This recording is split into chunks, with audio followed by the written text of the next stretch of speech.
ছিলেন হাসিনা সরকারের নৌ পরিবহন মন্ত্রী। সেই মন্ত্রণালয়ের কাজে আলোচিত না হলেও শ্রমিক নেতা হিসাবে সবসময় আলোচনা ছিলেন শাহজাহান খান।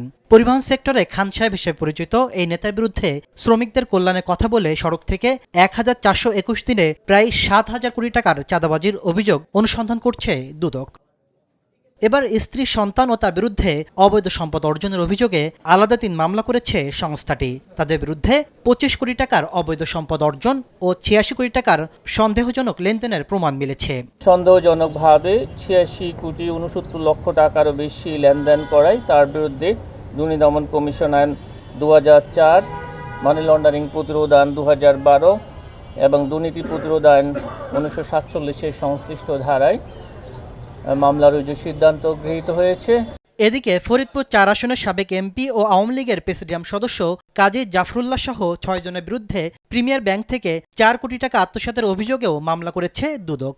শিয়া বাটার ও ভিটামিন ই সমৃদ্ধ lily glam beauty soap. Lily, always beautiful. 10টি বেনামি হিসাব খুলে তাতে মোট 4 কোটি 14 লক্ষ টাকা জমা রাখেন।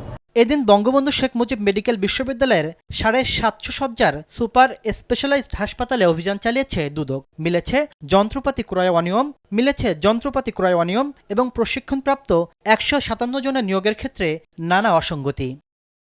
তাসলিম তৌহিদ, সময় সংবাদ, ঢাকা।